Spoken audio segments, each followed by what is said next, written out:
नमस्कार, आप सभी का स्वागत है और आप देख रहे हैं आप अपना यूट्यूब चैनल रीमेक एडुपात।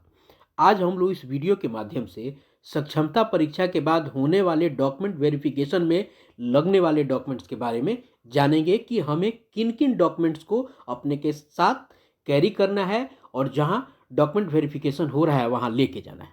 सबसे पहले ये जानते हैं कि डॉक्यूमेंट वेरिफिकेशन होता क्यों है। ये डॉक्यूमेंट वेरिफिकेशन है क्या? तो मैं आपको बता दूं कि डॉक्यूमेंट वेरिफिकेशन उस डॉक्यूमेंट्स को देखकर सत्यापन करना होता है और आश्वस्त होना होता है नियोक्ता को, जिसके लिए और जिसके आधार पे आपने किसी भी पद के लिए आवेदन किया है और उस पद में जिस अर्हता के लिए आवेदन किया है, जिसमें एलिजिबिलिटी में जिन डॉक्यूमेंट्स की आवश्यकता होती है, आपने उस डॉक्यूमेंट्स को वहाँ अपलोड किया है, चाहे उस नियोक्ता को आपने भेजा है, उसको सत्यापित करता है कि जिस डॉक्यूमेंट्स को अप्लीकेंट ने अप्लाई में लगाया है क्या वो सत्य है कि नहीं। तो यहाँ हम सक्षमता परीक्षा के डॉक्यूमेंट्स की बात कर रहे हैं।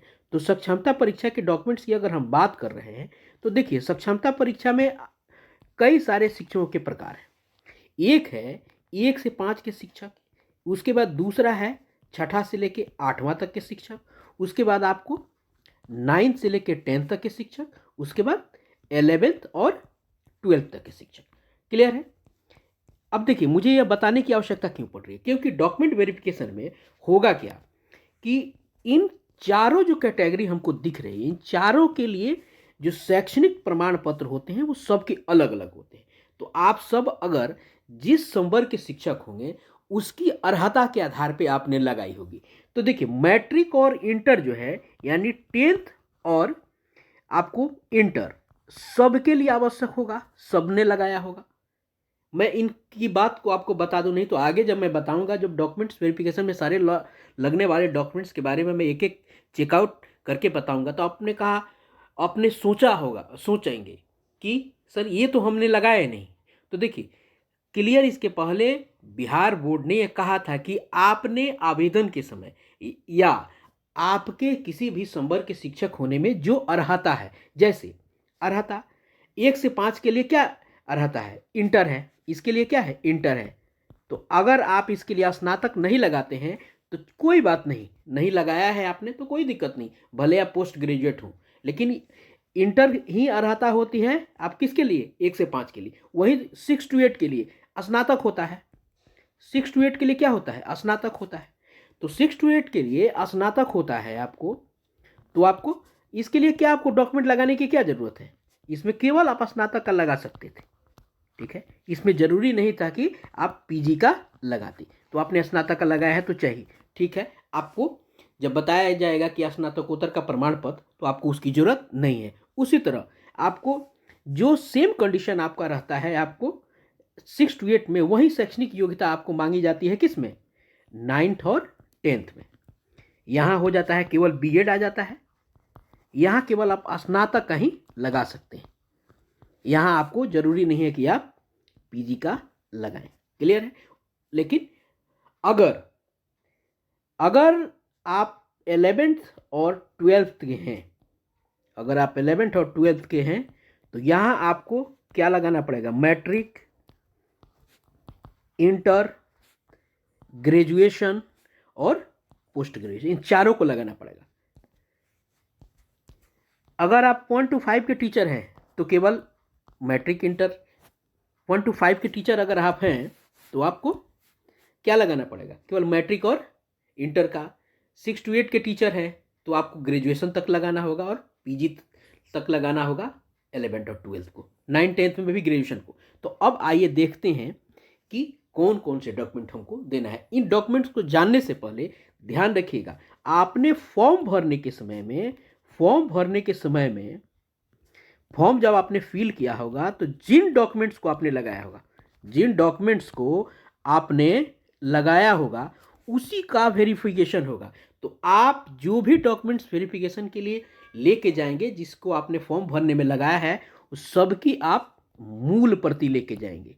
मूल प्रति, फोटो कॉपी नहीं लेके जाएंगे, वो देखेगा ये आप जो डॉक्यूमेंट्स अपलोड करने के समय में जो आपने लगाया है वही है कि नहीं। आइए देखते हैं कि कौन कौन से डॉक्यूमेंट्स आपको लेके जाने। ये है मैट्रिक और मूल प्रमाण पत्र एवं अंक पत्र ये सभी को लेके जाना है, चाहे वो 1 से 5 का हो, 6 to 8 का हो, आपको 9, 10th, 11, 12th। उसी तरह है इंटर का सभी को लेके जाना है। और इन दोनों को बस अगर आपने 1 से 5 के आप शिक्षक हैं, 1 से 5 के अगर आप शिक्षक हैं तो आपको ये लेके जाना होगा। ध्यान रखें, बशर्ते यदि आपने ग्रेजुएशन का वहाँ अपलोड नहीं किया हो। यदि आपने ग्रेजुएशन का अपलोड किया होगा तो आपको ये स्नातक वाला भी लेके जाना पड़ेगा। लेकिन यदि आपने नहीं किया है अपलोड वहाँ पे तो आपको क्या करना पड़ेगा, आपको उसकी ज़रूरत है नहीं। ठीक है, अब उसके बाद देखते हैं। मैट्रिक हो गया, इंटर हो गया, स्नातक का मूल प्रमाण पत्र और एवं अंक पत्र, ये 6 to 8 के अगर शिक्षक हैं उनको लेके जाना पड़ेगा। क्लियर है? चलिए, उसके बाद आता है स्नातकोत्तर और मूल प्रमाण पत्र। तो ये प्रमाण पत्र जो है ना, ये 6 to 8 के लिए भी तो है ही है, ये 9, 10th वाले के लिए भी आपको होगा। उसके अलावा स्नातकोत्तर मूल प्रमाण पत्र ये किसके लिए, 11th और 12th के लिए, क्योंकि इन्होंने सारा चीज़ों को अपलोड किया होगा। तो ध्यान रखना है कि मूल प्रमाण पत्र और अंक पत्र दोनों लेके जाना है। क्लियर है? ये ध्यान रखिएगा। उसके बाद प्रशिक्षण का मूल प्रमाण पत्र। प्रशिक्षण क्या है? ट्रेनिंग। अब देखिए, यहाँ 1 से 5 वाले जो डीएलएड किए होंगे, चाहे बीपीएड किए, आपको बीपीएड कर रहा हूँ, जो डीएलएड किए होंगे, डीएड किए होंगे, चाहे आपको इग्नो से जो कंसर्न ट्रेनिंग कराई गई थी वो किए होंगे, आपको यहाँ प्रशिक्षण का मूल प्रमाण पत्र और अंक पत्र जो भी आपने ट्रेनिंग किया है आपके अपने कंसर्न कोटि के अनुसार, यानी टीचर कोटि के अनुसार। उसके बाद C TET, B TET, S TET प्रवेश पत्र, प्रमाण पत्र एवं अंक पत्र, इसको ध्यान रखिए। या तो आपने जो अपलोड किया होगा, ध्यान रखिएगा, जो अपलोड किया होगा उसे लेके जाना है। यहाँ क्या है, या तो आप प्रवेश पत्र लेके जाएं या प्रमाण पत्र लेके जाएं, दोनों में से एक, क्योंकि ऑब्लिक बना के हमसे वहाँ वो मांगा ही था। तो प्रवेश पत्र या प्रमाण पत्र एवं अंक पत्र। प्रमाण पत्र हम लोग को नहीं मिला है, ज़्यादातर लोगों को, लगभग लोगों को मिला ही नहीं है। अंक पत्र सबको मिला है। तो प्रवेश पत्र लेके जाएंगे और अंक पत्र लेके जाएंगे। यदि सीटेट है तो सीटेट वाले, बीटेट है तो बीटेट वाले, अगर एस्टेट के आधार पे आपने अप्लाई किया है तो स्टेट के लिए। ध्यान रखिए, जिसके आधार पे जो डॉक्यूमेंट आपने अपलोड किया है उसी को लेके जाना है, एक्स्ट्रा कुछ नहीं लेके जाना है। वो एक्स्ट्रा आपसे देखेगा भी नहीं, बस यह सत्यापित करेगा कि आपने जो डॉक्यूमेंट्स लगाए हैं, जिसके आधार पर आपका वेरिफिकेशन डिजिटली हुआ है, वो सत्य है कि नहीं, यही मूल मुद्दा है। उसके बाद है नियुक्ति प्रमाण पत्र, आपका अपॉइंटमेंट लेटर यानी आपका नियोजन पत्र, जाति, एनसीएल, नॉन क्रिमिलियर, ईडब्ल्यूएस प्रमाण पत्र। यदि आपने इनके आधार पर यदि आपने इसके आधार पर अप्लाई किया है तो आप लेके जाएंगे। क्लियर है? चलिए, ये आधार, इसके आधार पे अपने आपने अप्लाई किया होगा तो इसको आप लेके जाएंगे। उसके अलावा आप देखें आगे, अब आता है दिव्यांगता और स्वतंत्रता सेनानी। यदि आपने इस आधार पे अप्लाई किया है तो इसके प्रमाण पत्र आपको लेके जाने हैं। सेवा पुस्तिका आप अपने मूल लेके जाइएगा, क्योंकि आप सब ने ये डॉक्यूमेंट वेरिफिकेशन से पहले दो काम किया है। दो काम क्या किया है? दो काम किया है। एक तो सारे डॉक्यूमेंट्स आपने फोल्डर में जमा कराए हैं बीआरसी में। उसके बाद आपको ओरिजिनल एडमिट कार्ड जमा करा दिए हैं हमने, ये भी बीआरसी में। ये सारे के सारे जब आपका सत्यापन होगा ना, तो जो सत्यापन कर रहा होगा उसके टेबल पे ये दोनों के दोनों उपलब्ध रहेंगे। क्लियर है? जिसमें शपथ पत्र, इस डॉक्यूमेंट्स में हमने शपथ पत्र भी जमा कराए होंगे, तो सारा का सारा उसके पास ऑलरेडी रहेगा। क्लियर है ना? तो लेकिन जिसमें हमने सेवा पुस्तिका की फोटोकॉपी, सत्यापित कॉपी लगाई है, लेकिन लेके जाइएगा, क्या पता मांग दे, तो लेके जाने में कोई बुराई है नहीं। उसके बाद है आपका आधार कार्ड। क्लियर है? आधार कार्ड। अब आता है ऑप्शनल, बीएसीबी से भरा हुआ है। ऑप्शनल का मतलब है इसको मांगा नहीं जाएगा, लेकिन हम अपने पास बैकअप के लिए अगर ले जाते हैं तो, चूंकि मान ली जाए कि डॉक्यूमेंट्स पे आपने वो सारी चीज़ें ये जमा कराई है, ये भी जमा कराया है बीआरसी में, ये भी जमा, मान लीजिए कहीं वहाँ मिस हो गया, चाहे वो हमसे मांग दे, तो ये अगर ये नहीं लेके जाते हैं तो कोई दिक्कत नहीं है। लेकिन आप अपने पास ये रखते हैं बीएसबी से भरा हुआ आवेदन पत्र और एडमिट कार्ड की 6 प्रति, ओरिजिनल तो आपने जमा करा दिया है। उसके अलावा बहुत सारे लोग कह रहे हैं कि आपको आवासीय की आवश्यकता होगी। देखिए, अगर नियोजन आपका नियोजन हुआ है तो वो उस आवासीय वाले कंडीशन को फुलफिल किया होगा तभी तो होगा। तो आप चूंकि आप ऑलरेडी एक इनरोल्ड शिक्षक हैं जिसके डॉक्यूमेंट्स की वेरिफिकेशन की जानी, तो आवासीय बहुत ज़रूरी नहीं है। लेकिन यदि आपके पास आवासीय है तो आप आवासीय लेके जा सकते हैं, यानी रेसिडेंट प्रूफ अगर आप चाहते हैं तो रेसिडेंट सर्टिफिकेट आप लेके जा सकते हैं। क्लियर? यदि आपके पास है तो आप फोटोकॉपी उसकी लेके जा सकते हैं, क्योंकि डॉक्यूमेंट अपलोड के समय इसकी कहीं रिक्वायरमेंट नहीं थी। क्लियर है?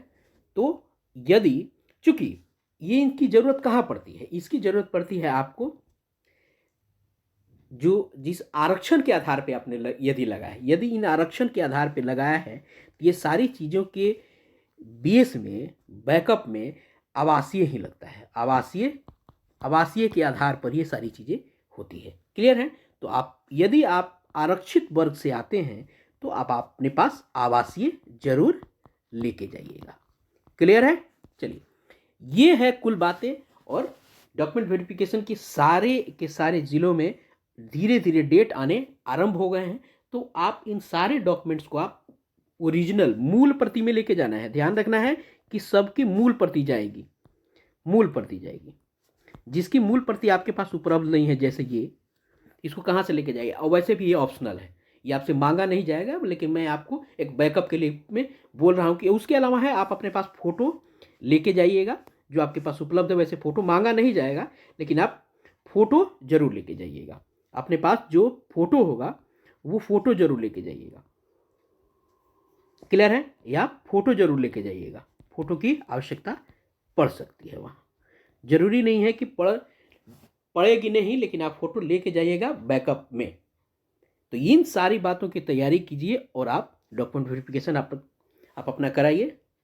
यदि आपने परीक्षा दिया होगा, और आपने परीक्षा जरूर दिया है, यदि आपने वीडियो यहाँ तक देखा है तो आपने परीक्षा जरूर दिया है। आप सभी को मेरी बहुत सारी शुभकामनाएं हैं। जल्दी पदस्थापन और आपके मनवांछित जगह पे हो। धन्यवाद। इसी अपेक्षा के साथ कि जल्दी ही नए वीडियो के साथ आपसे मुलाकात होगी। जय हिंद, धन्यवाद, ख्याल रखें अपना।